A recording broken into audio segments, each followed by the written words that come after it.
اعوذ باللہ من الشیطان الرجیم بسم اللہ الرحمن الرحیم السلام علیکم ورحمۃ اللہ وبرکاتہ۔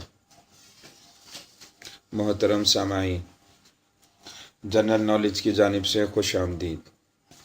اورنگزیب عالمگیر کے پاس ایک مرتبہ ایک باورچی آیا تاکہ بادشاہ کا باورچی بنوں گا تو خوب میرے وارے نیارے ہو جائیں گے، مگر وہ ٹوپیاں سیتے تھے اور قرآن مجید لکھتے تھے اور اس کی آمدنی سے تھوڑی سی روٹی کھا لیتے تھے، بیت المال کا پیسہ ہرگز نہیں لیتے تھے، کسی بزرگ کے صحبت یافتہ تھے۔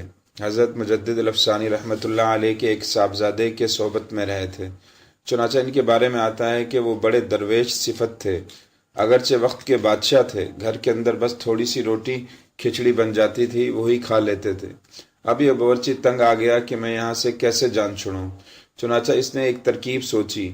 ایک دن اس نے نمک ٹکا کے ڈال دیا، مگر کیا دیکھا کہ بادشاہ سلامت آئے اور انہوں نے کھانا آرام سے کھا لیا اور کچھ بھی نہیں کہا۔ وہ بڑا حیران ہوا کہ کیوں کچھ نہیں کہا، انہیں تو مجھے نکال دینا چاہیے تھا۔ خیال آیا ان کو شاید زیادہ نمک کا پتہ نہیں چلتا، ان کی طبیعت زیادہ نمک پسند کرتی ہے۔ چنانچہ اگلے دن اس نے نمک ڈالا ہی نہیں، انہوں نے اس کو بھی کھا لیا اور کچھ بھی نہ کہا اور چلے گئے۔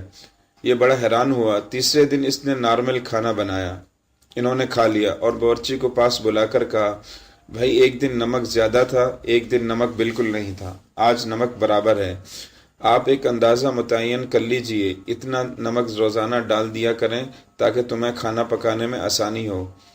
اس باورچی نے ہاتھ جوڑ کر کہا، حضرت میں تو اس لیے کر رہا تھا کہ آپ مجھے نوکری سے نکال دیں، مگر آپ تو ایسے ہیں کہ کھانے پر اعتراض ہی نہیں کرتے۔